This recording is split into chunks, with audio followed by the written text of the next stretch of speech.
പ്രിയപ്പെട്ട സഹോദരന്മാരെ, ഒരു കാര്യം പറയാതിരിക്കാൻ നിർവാഹമില്ല.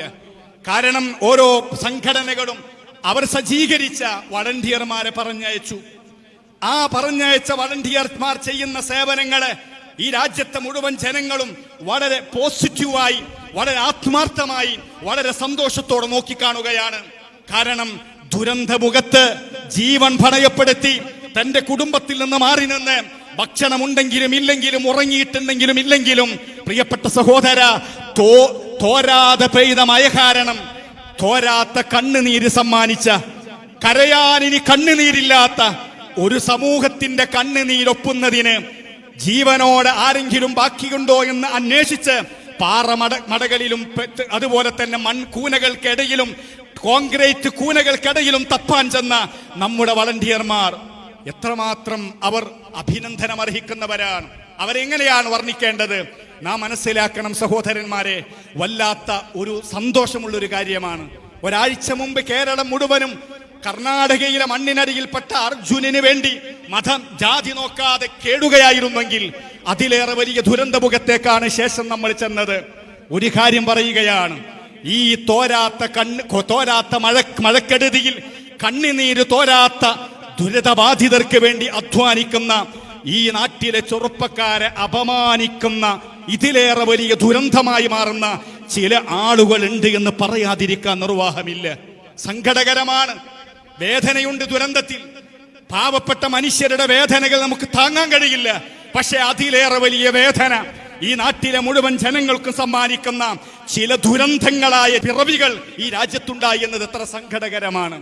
സോഷ്യൽ മാധ്യമങ്ങളിൽ, പ്രിയപ്പെട്ട സഹോദരന്മാരെ, ഞാൻ ഇത് പറയുന്നത്, ഒരാഴ്ചയിൽ മൂന്ന് വീഡിയോയെങ്കിലും പുറത്തിറക്കാറുള്ള ABC ടോക്ക് എന്ന് പറയുന്ന ധാരാളം പ്രേക്ഷകരുള്ള, വർഗീയ മനസ്സോടുകൂടെ പലപ്പോഴും സംസാരിക്കാറുള്ള, ഇസ്ലാമിക വിരുദ്ധരായ ആളുകൾക്കൊക്കെ വന്ന് കയറി സംസാരിക്കാൻ ഇടം കൊടുക്കുന്ന ഒരു ചാനലിലെ ഏറ്റവും പ്രധാനികളായ രണ്ടാളുകളുടെ ഇന്നലത്തെ കഴിഞ്ഞ ദിവസത്തെ ചർച്ച എന്താണെന്നറിയോ നിങ്ങള്?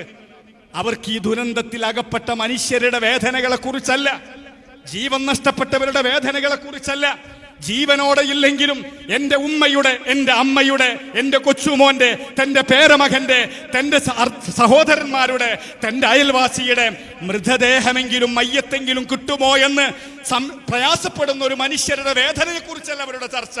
മറിച്ച് ഈ ദുരന്ത ഭൂമിയിൽ കഠിനാധ്വാനം ചെയ്യുന്ന പാവപ്പെട്ട നമ്മുടെ നാട്ടിന്റെ പ്രതീക്ഷകളാകുന്ന വളണ്ടിയർമാരെ കുറിച്ചാണ് അവരുടെ ചർച്ച.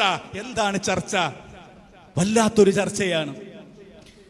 ദുരന്ത ഭൂമിയിലേക്ക് ചെന്ന് വളണ്ടിയർമാരായ ആളുകളെ, അവരുടെ ഉദ്ദേശശുദ്ധി ആരാണ് സഹോദരന്മാരെ അളക്കാൻ ഇവരൊക്കെ നിയോഗിച്ചത്? എന്താണ് പറയുന്നതെന്നറിയോ സഹോദര? ആ ദുരന്ത ഭൂമിയിൽ ചില ആളുകൾ ചില കുപ്പായങ്ങൾ ഇട്ട് വന്നിരിക്കുന്നു. കുപ്പായം ഇട്ടിട്ട് അവരിങ്ങനെ സേഫായ സ്ഥലത്ത് നിന്നിട്ട് അവരിങ്ങനെ കുപ്പായം ഇട്ടിട്ട് പലതും ചെയ്യാണ്.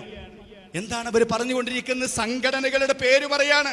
വൈറ്റ് ഗാർഡ് ഉണ്ട് അതില്, DYFI ഉണ്ട് അതില്, SYS ഉണ്ട് അതില്, അതുപോലെ തന്നെ SKSSF ഉണ്ട് അതില്. 4 ഞാൻ പറഞ്ഞിട്ടുള്ളൂ. പക്ഷെ അവർക്കിഷ്ടമുള്ള ചില സംഘടന ഒന്നും പറഞ്ഞില്ല.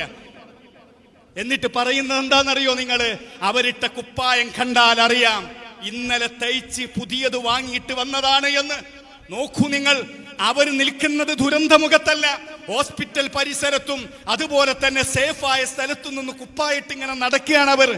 ഇത്രമാത്രം നീചരായ, നികൃഷ്ടരായ, മൃഗങ്ങൾ പോലും നാണിച്ചു പോകുന്ന, മനുഷ്യത്വമില്ലാത്ത, വർഗീയം വിസർജിച്ചു കൊണ്ടിരിക്കുന്ന ആളുകൾ നമ്മുടെ നാട്ടിലുണ്ടല്ലോ എന്നത് വലിയാത്ത സങ്കടമാണ്.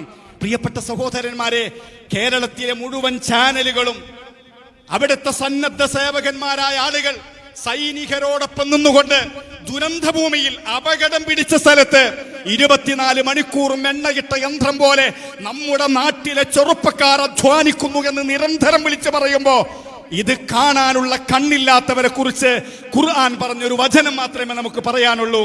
വലഹും ഖുലൂബുൻ ലാ യഫ്ഖഹൂന ബിഹ വലഹും ആദാനുൻ ലാ യസ്മഊന ബിഹ വലഹും അയ്യുനുൻ ലാ യുബ്സിറൂന ബിഹ. കണ്ണുണ്ട്, ഖൽബുണ്ട്, പക്ഷേ കാതുണ്ട്.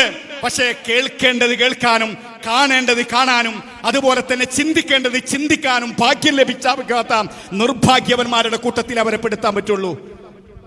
ഈ സംഘടനകളുടെ ഒക്കെ പറയുന്നത് വൈറ്റ് കാർഡ് എന്ന പേരിൽ അവർ ചോപ്പ് കുപ്പായം ഇട്ടുകണെന്ന് വരെ പറയുകയാണ്. നോക്കൂ നിങ്ങൾ, ഹോസ്പിറ്റലിന്റെ പരിസരത്ത് വളണ്ടിയർ വേണ്ടേ? മയ്യത്തുകൾ കുളിപ്പിക്കാൻ വളണ്ടിയർ വേണ്ടേ? അതുപോലെ തന്നെ കിട്ടുന്ന ജഡങ്ങളെ അഥവാ മയ്യത്തുകളെ പലപ്പോഴും മനുഷ്യനിക്ക് പലപ്പോഴും ദുർഗന്ധവും ജീർണിച്ചുകൊണ്ടിരിക്കുന്ന മനുഷ്യ ശരീരത്തിന്റെ ഭാഗങ്ങൾ പൊറുക്കി കൂട്ടിയിട്ട് ഒരു സുരക്ഷിതമായ കേന്ദ്രങ്ങളിൽ കൊണ്ടുപോയി മാന്യമായി അതിനെ പൊതിഞ്ഞ് വൃത്തിയാക്കി അതിന്റെ അഹിലുകാരിലേക്ക് എത്തിക്കാൻ ശ്രമിക്കുന്ന മനുഷ്യർ ചെയ്യുന്ന സേവനത്തെ നിസ്സാരമായി കാണുന്ന കശ്മലന്മാരെ നമുക്ക് കാണാൻ സാധിക്കും ഇവിടെ. ഞാൻ പറയുന്നത് ഇത് വലിയ മറ്റൊരു ദുരന്തമാണ്. ഇതിലേറെ വലിയ ദുരന്തം വേറെയില്ല.